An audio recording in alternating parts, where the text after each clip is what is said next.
Hey, just want to give some quick overview about really fast lettering, just to show you how, if you're struggling with your own lettering in your artwork, how a font, maybe a font based on lettering that you've designed or somebody has designed from their own lettering, how that can work for you.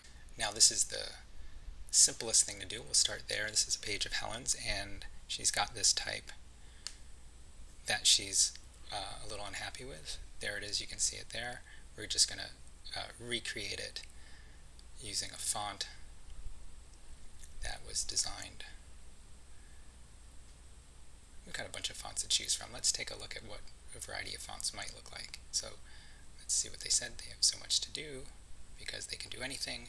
And let's start typing it out. Let's choose black.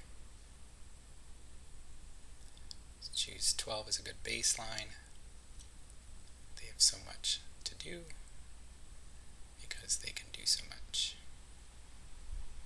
Oh, because they can do anything. Sorry, just remembered. So what's it look like a little smaller? What's it look like a little bigger? We'll stretch out the container, make it a little bigger. So these are the variables that you can play around with. It takes a little bit of practice and know-how, but once you get it, it's pretty simple. Let's see what a couple other fonts might look like. This one I got from a friend. It's based on Winsor McCay's lettering. It's too big.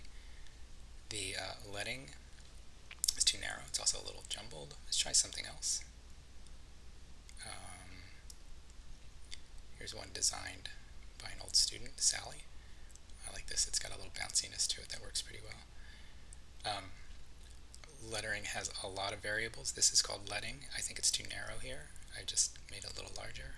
And to me, that looks really sharp. And you probably don't need much more than that.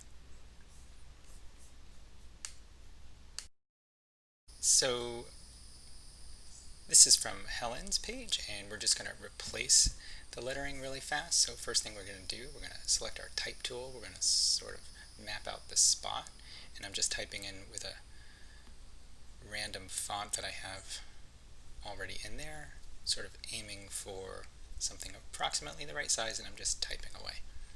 It's pretty simple.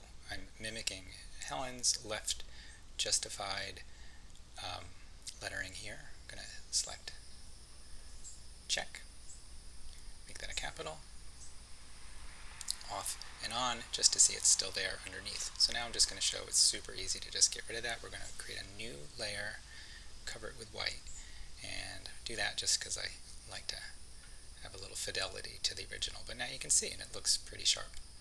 Let's do that real quick. So we're going to isolate and cover up the old lettering inside this balloon. We're not going to redo the balloon. The balloon's fine. And we're going to put some white over it. There we go. Now we've got a spot, and we'll type in what she had there. Oops, let's do it in black. There we go. Where are those kids? Dinner is almost on the table. Great. So let's center justify that. It'll fit in the balloon a little more, and we're just going to tweak it just a bit, move it down, resize it just a hair, and there's a lot of finagling you could do on a balloon like that. We don't need to get into that right now.